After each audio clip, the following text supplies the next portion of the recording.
যত অন্ধকার হয়ে আসতেছে ঘরের ভিতর থেকে ডাক দিয়ে বলে তাকে রাত্রে ঘরে রাখা যাবে না। ছোট ছোট বাচ্চারা মরা লাশ দেখলে ভয় পাইবে। মসজিদের ভিতর থেকে খাট বের কইরা খাটের ভিতরে উঠাইয়া সারা রাত্র মসজিদের বারান্দায় ফেলাইয়া রাখলো। তার কষ্টের কামাই করা টাকার বাড়ি তাকে জায়গা দেয় না।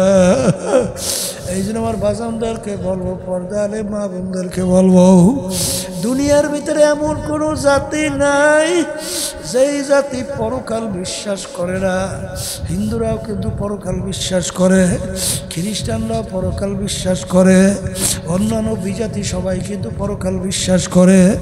আমরা মুসলমান, আমরাও কিন্তু পরকাল বিশ্বাস করি। কিন্তু বাজান তামাম দুনিয়ার ইতিহাস তালাশ করলে দেখবা একমাত্র মুসলমান জাতি ছাড়া অন্য কোনো জাতি চ্যালেঞ্জের মাধ্যমে বুক ফুলাইয়া গলা টান কইরা কেউ কিন্তু দুনিয়ায় টিকতে পারে নাই। এই জন্য আমার ভাইদেরকে বলবো, পর্দালে মা বোনরা যারা শুনতেছেন বলবো, আজকে দুনিয়ার স্বাধীনতা পাইয়া যারা আজকে ধরাকে সরা জ্ঞান মনে করেন, কিন্তু বাজার মনে রাখো বর্ষিওয়ালা যখন বড় মাছের মুখের ভিতরে বর্ষি লাগাইয়া ছাইরা দেয়, মাছ দৌড়ায় আর বর্ষিওয়ালা মাছকে ঢিল দিতে থাকে। মাছ দৌড়াইতে দৌড়াইতে তুই যখন দুর্বল হইয়া পেট খারাপ পানিতে ভাসাইয়া দিবি, আজকে তোকে আমি ধৈর্য নিয়ে আসবো। তুই যত চিন্তা কর, তুই মনে হয় আমার থেকে সুইটে গেছ না, তোর মুখে কিন্তু আমি বর্ষি লাগাই ছাইরা দিলাম। ঠিক আবার মালিক বলেন কুল্লু নাফসিন যায়িকাতুল মাউত, আমি তোদের প্রত্যেকের মুখের ভিতরে মৌতের বর্ষি লাগাইয়া ছাইরা দিলাম।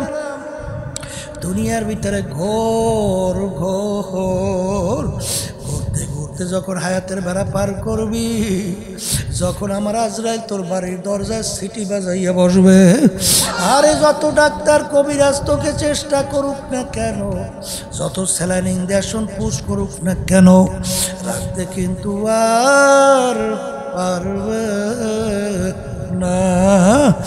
এখন নাফরমান কবরে যাওয়ার পরে কি হবে? এই আল্লাহর বান্দারা কবরের যাত্রী আমার পে কেউ রাগ করিল না বাজার।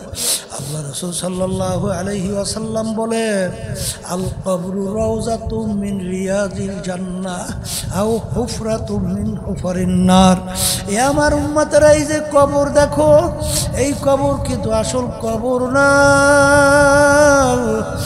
কোন আল্লাহর বান্দা বান্দির কবর একটা বেহেশতের বাগান হইয়া যাবে। মালিক আমার জন্য, আমাদের সবার জন্য কবুল করেন। আল্লাহ রাসূল বলে, ও আমার উম্মতেরা, কোন নাফরমানের কবরের ভিতরে জাহান্নামের আগুন এসে ভইরা যাবে। আল্লাহ আপনি আমাকে আমাদের সবাইকে মাফ কইরা দিয়ে, আর কিয়ামত পর্যন্ত নাফরমানকে জাহান্নামের আগুনে উল্টাইয়া ফুলটাইয়া পড়বে। আল্লাহ আমাদের সবাইকে মাফ কইরা দেন। আল্লাহ রাসূল বলে, ও আমার উম্মতেরা, কোন নাফরমানের কবরের মধ্যে 99 তিন্নিনান লাউ নুফিকা বিল আরদি মা আনবাতাত খদরা। আল্লাহ রাসূল বলেন, কোন নাফরমানের কবরের মধ্যে একটা না দুইটা না 99টা বিষাক্ত সাপ জমা হইয়া যাবে। সাপ কেমন বিষধর হবে? আল্লাহ রাসূল বলেন, দুনিয়া থেকে মুখ কইরা ফুক করলে কোনো গাছপালা মাথা জাগাইতে পারতো না। আল্লাহ, এই কিয়ামত পর্যন্ত সাপ পেঁচাইয়া নাফরমানকে ঠোকরাইতে থাকবে। আল্লাহ আমাদের সবাইকে মাফ কইরা দেন।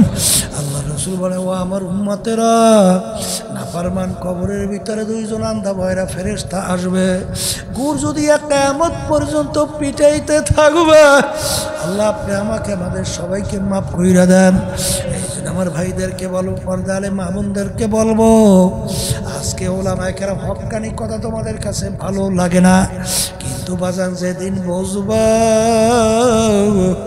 বাজার আফসোস করতে করতে চিল্লাইতে চিল্লাইতে বুক ফাইটা যাবে, কলিজা ফাইটা যাবে, আর কোনোদিন দ্বিতীয়বার দুনিয়াতে আসার সুযোগ হবে না। এরপরেও যদি না বোঝা, আমার মালিক মাঝে মাঝে কত ঘটনা বাংলাদেশেও দেখায়। বাজান চরমনের মুজায় ছিল কুড়িগ্রাম। বাজান কবর দেওয়ার পরে 32 বছর পরে নদীর ভাঙনে যখন তার কবর ভাঙিয়া গেল, কাপড়ের কাপড় সহ লাশ তাজা বের হয়ে আসলো। বাজান অনেক জাতীয় পত্রিকায় ছবি দিয়ে দিছিল, অনেকে দেখছেন না বাজান। একজনে আমাকে বলে, হুজুর মুখ থেকে কাপড় সরাইয়া দেখছি, ওই যে 32 বছর আগে মুখের ভিতরে দাড়িতে মেহেন্দি লাগাইছিল, এখনো লাল চকচক করতে আছে। এ কবরের যাত্রীরা, কাপড়ের কিছু হয় নাই।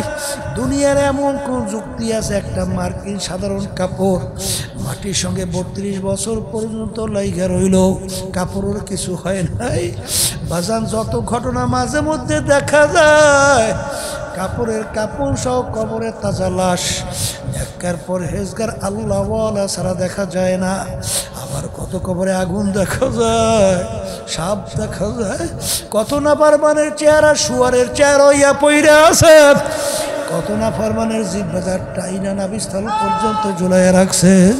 যত দুর্ঘটনা মাঝে মাঝে কবরে দেখা যায়, বাজান সুদখোর, ঘুষখোর, হারামখোর, বেনমাজি, জুলুমবাজ, মিথ্যাবাজ ছাড়া কিন্তু দেখা যায় না। ঠিক আমার বাজানদেরকে বলবো, পর্দালে মা বোনরা যারা শুনতেছেন, আমার মালিক তোমাকে আমাকে দুনিয়ায় পাঠাইয়া তোমাকে আমাকে স্বাধীনতা দান করলেন। আমহিল হুম রুয়াইদা, তোমাদেরকে আমি স্বাধীনতা দান করলাম। কে ঘোষণা করছে? কেন স্বাধীনতা দিয়েছে? লিয়াবলুয়াকুম আইয়ুকুম আহসানু আমালা, পরীক্ষা করার জন্য। কথা কয় না? কির জন্যে? এই পরীক্ষার হলের মধ্যে যা মনে কয় তা করবা। মালিক কিছু বলবে? আসতে কয় বলবে, কিছু বলবে? কিছু বলবে না, যা মনে কয় বলবে। এই আমার মালিক খালি তাকাই দেখতে কিছু করি না। এই জন্য মালিক সেফাত গ্রহণ করছে দুইটা। কয় সেফাত? এই আর রহমান আর রহিম। কি সেফাত কয়টা? এই অর্থ তো দুটোটারই একই। দুটোটার অর্থ কি? তাইলে দুইটা সেফাত দুইটা। বলে একটা হইলো আম আর একটা হইলো খাস। রহমান আমার মালিকের আম শব্দ, অর্থাৎ দুনিয়ার ভিতরে কাফের তাদেরকে আল্লাহ খাওয়ায় না? আসতে কয়। এই জালেম তাদেরকে খাওয়ায় না? চোর ডাকাত খাওয়ায় না? মোমেন বান্দামাদের খাওয়ায় না? সব একাত্রে মিশ্রিত হয়ে সমাজে চলে না? কথা কয় না? আজকে কারণ কি বলেন? পরীক্ষার হল স্বাধীনতা। বলেন এই জন্য কিছু কইবে না। কিন্তু যেদিন তোমার চিরতরে চক্ষু বন্ধ, কবরে যাওয়ার পরে স্বাধীনতা আছে?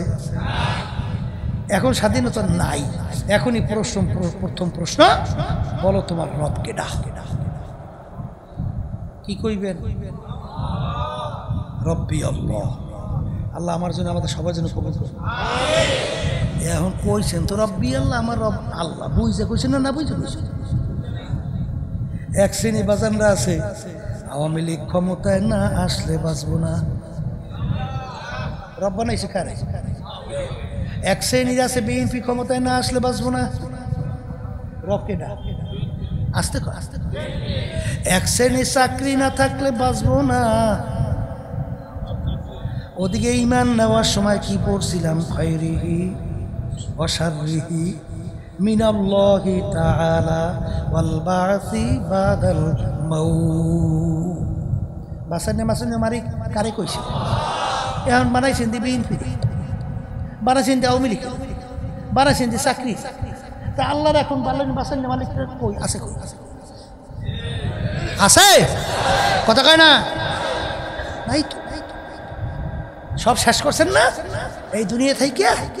এখনই প্রথম প্রশ্ন, মান রব্বুকা, বল স্বাধীনতার মধ্যে রব মানছে লিকারে? যারা বিভিন্ন কায়দায় জীবন চালাইছে, কতক্ষণ রব মানছে অমুকের, কতক্ষণ অমুক, বুঝেন নাই? এরা কি ঠিক মতো উত্তর দিতে পারবে? প্রথম প্রশ্নে ফেল। 2 নম্বর প্রশ্ন, আমার দীনুকা, কোন ধর্মের নিয়ম অনুযায়ী চলছো, কোন আদর্শ অনুযায়ী চলছো? এক শ্রেণী আমার বাজানরা আছে, ইসলামের নিয়ম নীতি আচরণ বিধি ভালো লাগে না, ভালো লাগে আমেরিকার স্টাইল, বিজাতিদের স্টাইল, কথা কয় না? বর্তমানে এক শ্রেণী পোশাকাদি আমার বাজানদের ইসলামের ভালো লাগে না, লাগে বিজাতিদের। এই আজকেও আমার সামনে একজন আইছে, বুঝছেন, এই নাম করা দরকার নেই, এই কি প্যান্টের এই জায়গাটা সিরিয়া। আরো একদিন কোন জায়গায় জানি আমি ব্যাপারটা কি, এই লোকটা আমার সামনে আইলো, এই সামনে যেরকম সিরিয়া, বুঝতে পারিনি যেরকম সিরিয়া একটা প্যান্ট পরিয়ে আইছে, বলে হুজুর ওইটা একটা স্টাইল। বর্তমানে হুজুর ওই বাইরে এসে এনে বলে সিরিয়া এইটাই বলে,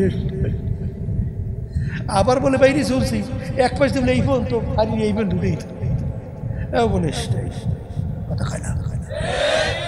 ওরে কপাল ওরা, কবি এক কথায় বুঝায় না, আমেরিকা লালন রোসে উল্পা, আমি মস্তে মদিনা কর খোদায়া। এ মুসলমান, তোমাদের রাস্তায় আমেরিকা লন্ডন বিজাতিদের রাস্তা, তোমাদের রাস্তা না মদিনা ওয়ালার রাস্তা। অনেকের কাছে ইসলামের আদর্শ ভালো লাগে নাই, এখন বাজানদেরকে বলবো হুজুর ভালো লাগবে নাকি, ওই শুনছে ইসলামের কঠিন কঠিন আইন, এই শুনলে ভয় পায়। একটা শুনছে যে হুজুর ইসলামের ভিতরে এত কঠিন আইন, চুরি করলে হাত কেটে দেয়, হুজুর এক এমন কায়দা। ইসলাম বোঝা লাগবে তো, বোঝা লাগবে না? ইসলাম শব্দটা তো শান্তি, এই ভিতরে অশান্তি পাইবেন কই? বলে হুজুর তা কেমন? বলে এই মিয়া, ইসলাম সব চোরের হাত কাটার নির্দেশ দেয় নাই, সব চোরের হাত কাটার নির্দেশ ইসলাম দেয় নাই। বলে হুজুর তা কেমন? বলে চোর আবার 2 প্রকার। কয় প্রকার বলেন? একটা হলো অভাবী চোর, কিশোর, আর একটা হলো স্বভাবী চোর। অভাবী চোর কারে কয়? এই পেটের খুদে মরণের পূর্ণ বাচ্চা কাচ্চা সামনে বইয়ে মরে, পেটের খুদার চোরে হুঁশ নাই, ওই সময় দিক বিদিক হারাইয়া চুরি করছে নিজের জীবন বাঁচানোর জন্য, এইটা হলো অভাবী চোর। আর একটা হইল সম্পদের অভাব নাই, জনগণের টাকা পাইছে চুরি করছে, এইটা স্বভাবী চোর।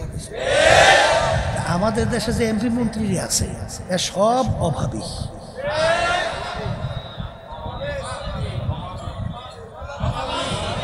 ও কয় কি এ সব স্বভাবী। ইসলাম বলছে এই স্বভাবী চোরের ধরে আটকাইতে দাও। বলেন তো, আজকে বাংলাদেশে 18 কোটি জনগণ, আমার রিক্সাওয়ালা বাজানরাও তো আছে, রাস্তায় রিক্সা চালায় মাথার কম টপ টপ করে পড়ে। এইটার একটা ভ্যাট ট্যাক্স আছে না, এটা সরকারি ফান্ডে জমা হয় না, এই সরকারি ফান্ডে টাকা পাইয়ে এইবারে এই যে লুটপাট করে করে, তোরটা খাই সরকারেরটা খাই, তোর বাপেরটা খাও, বাংলাদেশে 18 কোটি জনগণের কষ্ট অর্জিত সম্পদ খাও। কথা বুঝছে? এরকম 2-1টা স্বভাবই ধরি আটকে দিলে সারা বাংলাদেশ ঠান্ডা। কথা ঠিক কিনা? বোঝা লাগবে ইসলাম কি জিনিস, কথা ঠিক কিনা? এই জন্য আর বাজানদেরকে বলো, পর্দালে মা বোনদেরকে বলবো, বাজান ইসলাম হইল শান্তি। ইসলাম শব্দের অর্থ কি? কিন্তু আজকে মুসলমান অনেক সন্তান আছে ইসলামের কথা শুনলে ভয় পায়। হ্যাঁ, তাহলে আল্লাহ কইতেছে ইসলাম শান্তি, তুমি আর আমি কইরা ভয়, তাহলে বুঝাইতে হইবে, বুঝতে হইবে। এই এক আল্লাহর বান্দা, চুল সাদা না কালা? চুল সাদা না, দবদবে সাদা। এখন পাগলাইতে চুন খাইয়ে মুখের ভিতরে পড়ছে, মানে চুন লাগি অনেক সময় পড়ে না, এই কি জানি ওই গালমাল পড়ছে, এখন বেকায় দানা খানা খাইতেও কষ্ট। এখন ওর সামনে লইছে দদি, দদি কি তাও তো সাদা, এখন ও তো চুনও ঠিক পায় না, দদিও ঠিক পায় না, ওই দেখছে সাদা খাইয়া চুন মুখ করছে, এখন দদি দেখি এমন ভয় পাইছে, ভাই আমি খাবো। কথা ঠিক কিনা? কিন্তু দদিতে মুখ পড়ে চুলে মুখ পড়ে। বর্তমানে ইসলাম বিজাতিরা এমনভাবে প্রচার মিডিয়া সহ এমনভাবে আমাদের সামনে উপস্থাপন করে, মনে হয় ইসলাম কি জানি একটা আসমকা একটা জিনিস, আসুম বর্ষাও কথা কয় না। এটা শুনলে কেমন ভয় পায়, কিন্তু বাজার ইসলামের ভিতরে দুনিয়াতেও শান্তি, আখেরাতেও মুক্তি। ওই আলোচনা অত আমি লম্বা যাব না, তবে এতটুকুই বলেন যে বিজাতিরা পর্যন্ত স্বীকার করে আমেরিকার প্রধান বিচারালয়ের সামনে মূল ফটকের মধ্যে এখনো পরিষ্কারভাবে লেখা আছে, সর্বযুগের সর্বশ্রেষ্ঠ আইন প্রণেতা, তার নাম হলো মুহাম্মদুর রাসূলুল্লাহ সাল্লাল্লাহু আলাইহি ওয়াসাল্লাম। কথা ঠিক না? এই যে অক্সফোর্ড বিশ্ববিদ্যালয় তামাম দুনিয়ার ভিতরে উল্লেখযোগ্য শিক্ষা প্রতিষ্ঠান না, এইটা প্রতিষ্ঠা এটা কিন্তু মুসলমানরা করে নাই, এটা করছে কিন্তু বিজাতিরা। অক্সফোর্ড, কথা বুঝলেন? এই বিজাতিরা শিক্ষা প্রতিষ্ঠা করার পরে দুনিয়া সৃষ্টির পরে 100 মনীষীর নাম তারা লিপিবদ্ধ করছে, জমা করছে, একটা বইয়ের ভিতরে জমা করছে। সেই বইটার নাম আছে দ্য 100। আচ্ছা, সেই বইটি এখনো তো আছে, আছে না? আমি গেছিলাম সৌদি আরব মদিনা শরীফ, ইঞ্জিনিয়ার আব্দুল হাই সাহেব, আমাদের চরমনের মুজাহিদ, সে ওখানে থাকে, বাড়িটারি আছে। সে বলে হুজুর আমার বাসায় বেড়াই যাওয়া, তো গেলাম তার বাসায় বেড়াই। যাওয়ার পরে সে ওই বইটা আমার সামনে নিয়ে এসে বলে হুজুর বইটার নাম কি? দ্য 100 বইটার নাম। তার প্রথম বাড়ি করে হুজুর প্রথম বইটা একটু পড়িয়ে দেখা তো নামটা কার। বইটা দেখি সেই 100 মনীষীর নাম যে লিপিবদ্ধ করছে বিজাতিরা, তার প্রথম নামটা হলো মুহাম্মদুর রাসূলুল্লাহ সাল্লাল্লাহু আলাইহি ওয়াসাল্লাম। একে আমরা মুসলমানরা করছি না বিজাতিরা?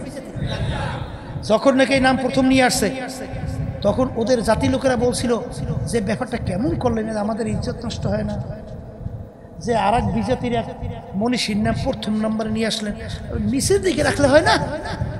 তখন যারা এইটাকে নিয়ে আসছিল যে বিবেচনায়, তারা বলছিল ঠিক আছে তোমার কথা, প্রস্তাবটা তো ভালো, কিন্তু এই লোকের সামনে আর একটা এরকম গুণ বিশিষ্ট লোক তামাম দুনিয়া হন্য করে তালাশ করে দেখো পাওয়া যায় কিনা, আমরা 1 নম্বর বসাই দিই।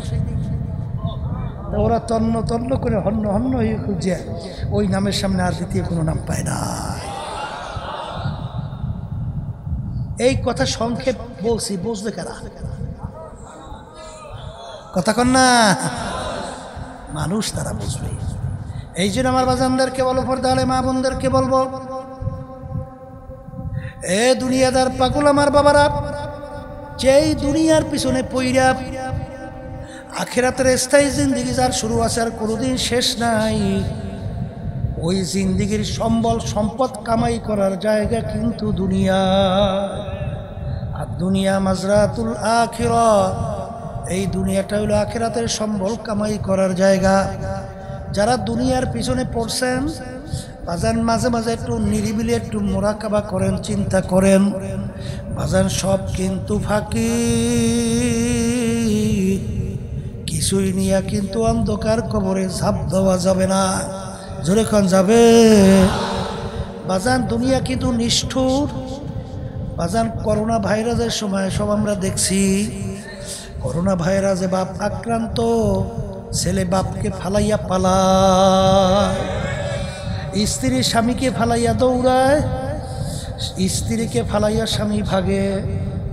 বাজান ওই বরিশালে এক ঘটনা, আমাদের ওই লোকজন তো ওই করোনা ভাইরাসের সময় জানের ঝুঁকি নিয়ে এই আশরাফুল মাখলুকাত মানুষকে তখন খেদমত করছিল।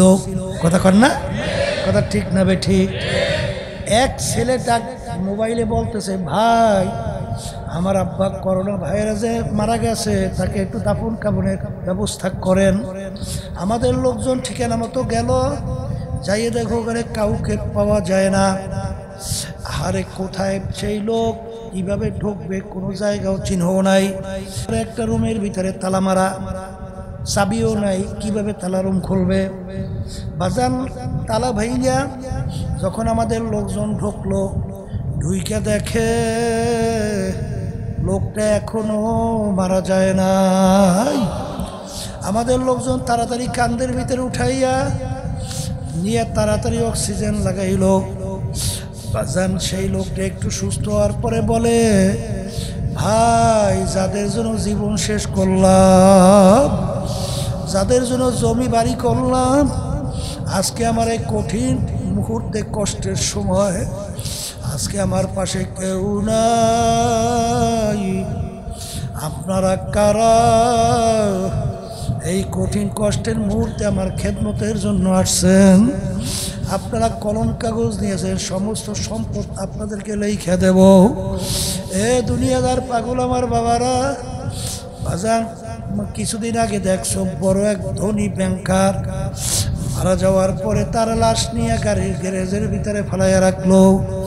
ওদিকে দুই ছেলে বাপের দাফন কাফনের ব্যবস্থা না কইরা বাপের রাইখা যাওয়া সম্পদ নিয়ে মারামারি করে কাটাকাটি করে কার চেয়ে বেশি সম্পদ নেবে।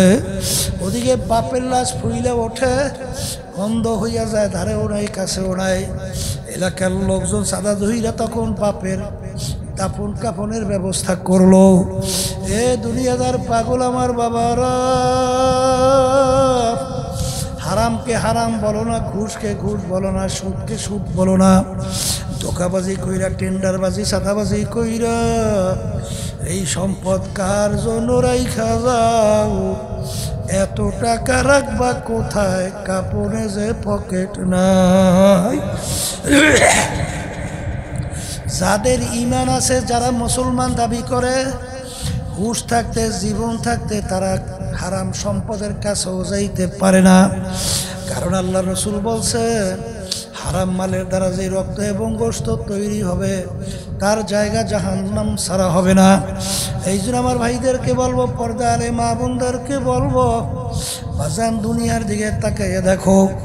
তোমার আমার শরীরে যদি রোগ হয়, পাশের ডাক্তারের কাছে যদি তুমি পরামর্শ চাও, ডাক্তার যদি তোমাকে বলে, রোগী ভাই তোমার এই চিকিৎসা এখানে হবে না, ঢাকা চইলা যাও, ঢাকার চিকিৎসক বলে, ভাই তোমার এই চিকিৎসা এই দেশে নাই, বিদেশে যাও। বাজান অনেক সময় টাকা পয়সা বাড়িঘর বিক্রি কইরাও কিন্তু চিকিৎসার ব্যবস্থা করে। জোরে বলেন কথা ঠিক কিনা? কিন্তু যত চিকিৎসা করো না কেন, একদিন কিন্তু মরণ লাগবে। জোরে বলেন কথা ঠিক কিনা? একদিন মরণ লাগবেই লাগবে। কিন্তু এ দুনিয়াদার পাগল, আরে আখেরাতের জিন্দেগি শুরু হবে আর কোনোদিন শেষ নাই। ওই জিন্দেগির সম্বল সম্পদ কামাই করার ব্যাপারে, ওই কলবের রোগ দূর করার ব্যাপারে বাজান ডাক্তার হইল হক্কানি ওলামায়ে কেরাম, হক্কানি পীর বুজুর্গেরা। জোরে বলেন কথা ঠিক কিনা? কয়দিন হক্কানি আলেমদের কাছে গেছেন, হুজুর আমার কি রোগ হইল, আমার কেন নামাজ ভালো লাগে না, হুজুর আমার কেন রোজা রাখতে মন চায় না, হুজুর আমি কেন গুনার থেকে ফিরতে পারি না, হুজুর আল্লাহর হুকুম নবীর তরিকা অনুযায়ী কেন চলতে পারি না। বাজান ভালো কইরা মনকে বুঝাও। হক্কানি উলামায়ে কেরামরা হলো রুহের চিকিৎসক। তাদের কাছে যাওয়ার পরে তোমাকে পরামর্শ দেবে, ভাই তুমি এইভাবে চলো, এইভাবে করো, এইটা ছাড়ো, এইটা ধরো।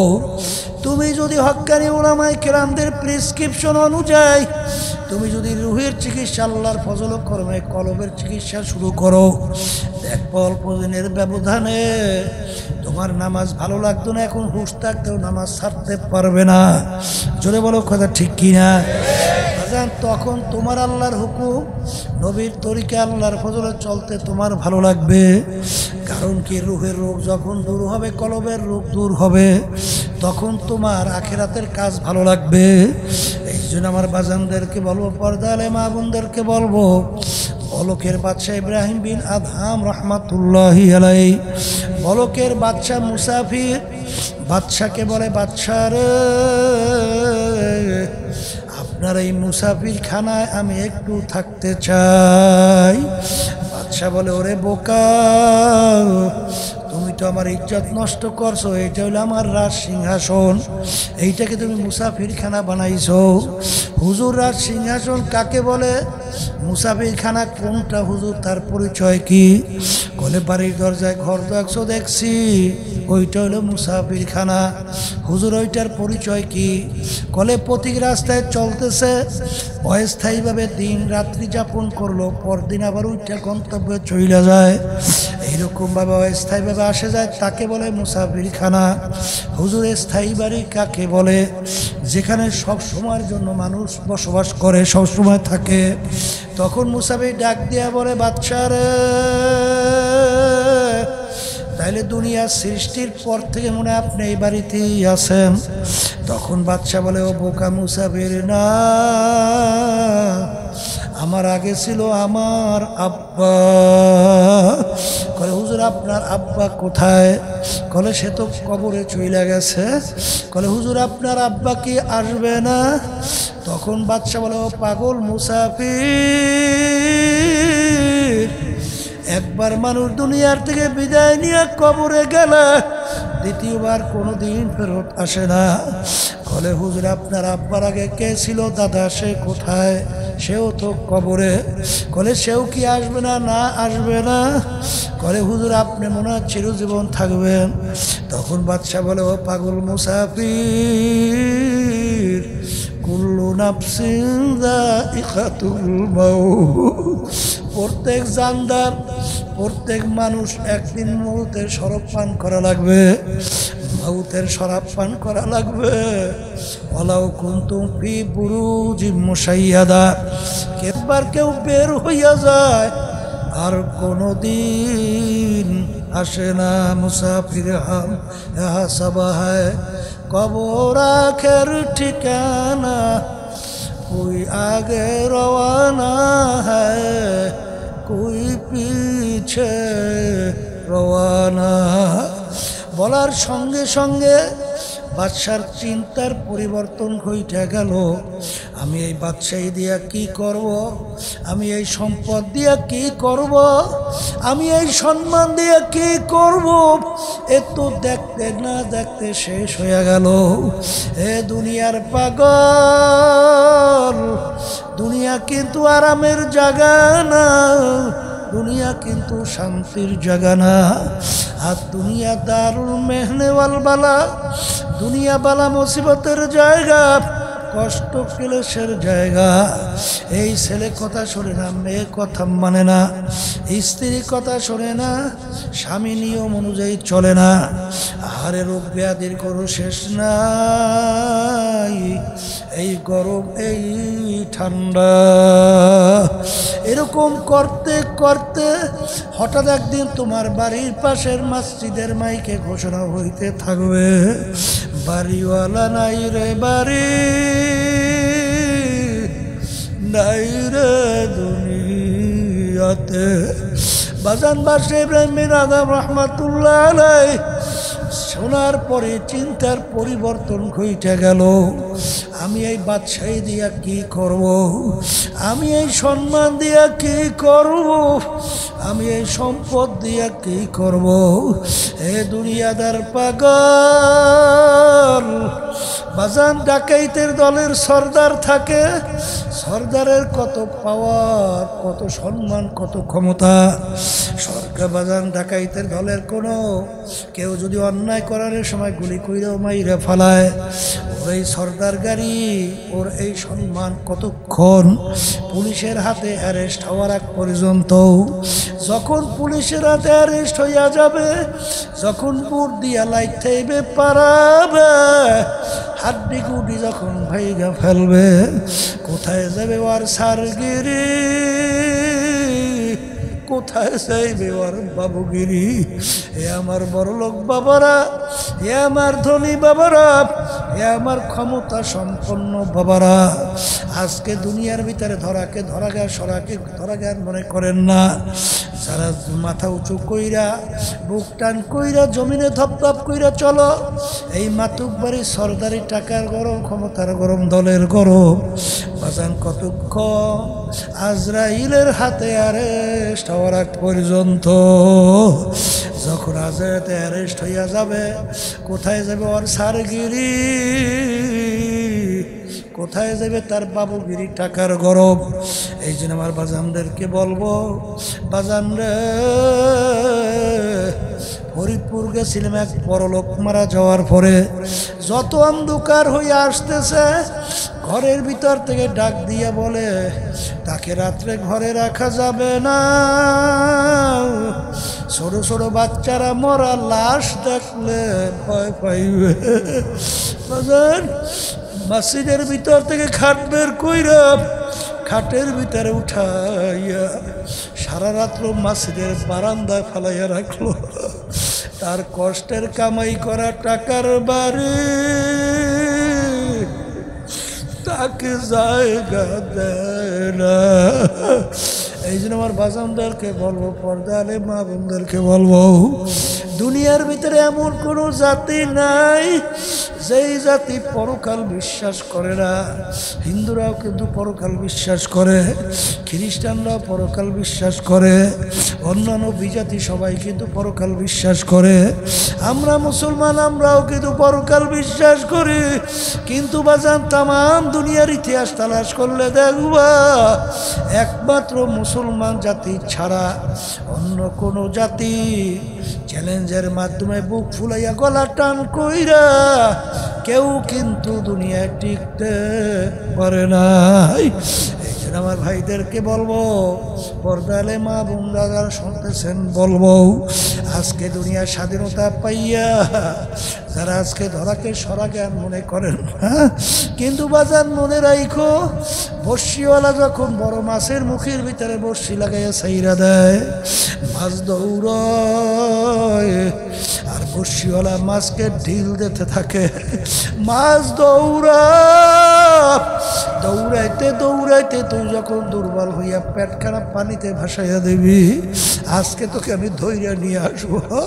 তুই যত চিন্তা কর, তুই মনে হয় আমার থেকে সুইটে গেছ না, তোর মুখে কিন্তু আমি বর্ষি লাগাইয়ে ছাইরা দিলাম। ঠিক আবার মালিক বলেন, কুল্লু নাফসিন যায়িকাতুল মাউত, আমি তোদের প্রত্যেকের মুখের ভিতরে মৌতের বর্ষি লাগাইয়া ছাইরা দিলাম। দুনিয়ার ভিতরে ঘোর ঘোর ঘুরতে ঘুরতে যখন হায়াতের বেড়া পার করবি, যখন আমার আজরাইল তোর বাড়ির দরজায় সিটি বাজাইয়া বসবে, আরে যত ডাক্তার কবিরাজ তোকে চেষ্টা করুক না কেন, যত স্যালাইনিং দেশন পুশ করুক না কেন, রাখতে কিন্তু আর পারবে না। এখন নাফরমান কবরে যাওয়ার পরে কি হবে? এই আল্লাহর বান্দারা কবরের যাত্রী আমার পে কেউ রাগ করিল না বাজার।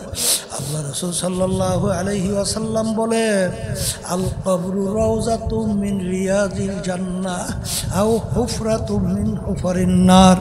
এ আমার উম্মতেরা, এই যে কবর দেখো, এই কবর কিন্তু আসল কবর না। কোন আল্লাহর বান্দা বান্দির কবর একটা বেহেশতের বাগান হইয়া যাবে। মালিক আমার জন্য, আমাদের সবার জন্য কবুল করেন। আল্লাহ রাসূল বলে, ও আমার উম্মতেরা, কোন নাফরমানের কবরের ভিতরে জাহান্নামের আগুন এসে ভইরা যাবে। আল্লাহ আপনি আমাকে আমাদের সবাইকে মাফ কইরা দিয়েন। আর কিয়ামত পর্যন্ত নাফরমানকে জাহান্নামের আগুনে উল্টাইয়া পুল্টাইয়া পড়বে। আল্লাহ আমাদের সবাইকে মাফ কইরা দেন। আল্লাহ রাসূল বলে, ও আমার উম্মতেরা, কোন নাফরমানের কবরের মধ্যে ৯৯ তিন্নিনান লাউ নুফিকা বিল আরদি মা আনবাতাত খদরা। আল্লাহ রাসূল বলেন, কোন নাফরমানের কবরের মধ্যে একটা না দুইটা না ৯৯টা বিষাক্ত সাপ জমা হইয়া যাবে। সাপ কেমন বিষধর হবে? আল্লাহ রাসূল বলেন, দুনিয়ার থেকে মুখ কইরা ফুক করলে কোনো গাছপালা মাথা জাগাইতে পারতো না। আল্লাহ, এই কিয়ামত পর্যন্ত সাপ পেঁচাইয়া পেঁচাইয়া নাফরমানকে ঠোকরাইতে থাকবে। আল্লাহ আমাদের সবাইকে মাফ কইরা দেন। আল্লাহ রাসূল বলে, ও আমার উম্মতেরা, নাফরমান কবরের ভিতরে দুইজন আন্ধা ভয়রা ফেরেশতা আসবে। গুর যদি কিয়ামত পর্যন্ত পিটাইতে থাকবে। আল্লাহ আপনি আমাকে আমাদের সবাইকে মাফ কইরা দেন। এই জন্য আমার ভাইদেরকে বলবো, পর্দালে মা বোনদেরকে বলবো, আজকে ওলামায়ে কেরাম হক্কানি কথা তোমাদের কাছে ভালো লাগে না, কিন্তু বাজান যেদিন বুঝবা হাজার আফসোস করতে করতে চিল্লাইতে চিল্লাইতে বুক ফাইটা যাবে, কলিজা ফাইটা যাবে, আর কোনোদিন দ্বিতীয়বার দুনিয়াতে আসার সুযোগ হবে না। এরপরেও যদি না বোঝা, আমার মালিক মাঝে মাঝে কত ঘটনা বাংলাদেশেও দেখায়। বাজান চরমনের মুজায় ছিল কুড়িগ্রাম। বাজান কবর দেওয়ার পরে 32 বছর পরে নদীর ভাঙনে যখন তার কবর ভাঙিয়া গেল, কাপড়ের কাপড় সহ লাশ তাজা বের হয়ে আসলো। বাজান অনেক জাতীয় পত্রিকায় ছবি দিয়ে দিছিল, অনেকে দেখছেন না বাজান। একজনে আমাকে বলে, হুজুর মুখ থেকে কাপড় সরাইয়া দেখছি, ওই যে 32 বছর আগে মুখের ভিতরে দাড়িতে মেহেন্দি লাগাইছিল, এখনো লাল চকচক করতে আছে।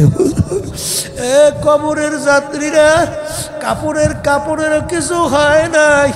দুনিয়ার এমন কোন যুক্তি আছে, একটা মার্কিন সাধারণ কাপড় মাটির সঙ্গে 32 বছর পর্যন্ত লাইগা রইল, কাপড়ের কিছু হয় নাই। বাজান যত ঘটনা মাঝে মধ্যে দেখা যায়, কাপড়ের কাপড় সহ কবরের তাজা লাশ, একটার পর হেজগার আল্লাহওয়ালা ছাড়া দেখা যায় না। আবার কত কবরে আগুন দেখা যায়, সাপ দেখা যায়, কত না পারমানের চেহারা শুয়ারের চেহারা ইয়া পইরা আছে, কত না ফরমানের জিব্বাজার টাইনা নাভিস্থল পর্যন্ত ঝুলাইয়া রাখছে। যত দুর্ঘটনা মাঝে মাঝে কবরে দেখা যায়, বাজান সুদখোর, ঘুষখোর, হারামখোর, বেনমাজি, জুলুমবাজ, মিথ্যাবাজ ছাড়া কিন্তু দেখা যায় না। এই জন্য আমার ভাইদেরকে বলে, পর্দালে মা বোনদেরকে বলবো, আমার ভাইরা যাতে আমার মাহফিলে মালিক যখন তিনি মাহফিলে নিয়ে আসছেন, বাজার আমার মালিক বড় দয়ার মাওলা, বড় মায়ার মাওলা, যদি মাপ চাওয়ার মতো চাইতে পারো, আমার মালিক শুধু মাফ করবেন তাই না, তোমার আমার গুনাহকে নেকের দ্বারা পরিবর্তন কইরা দিবে।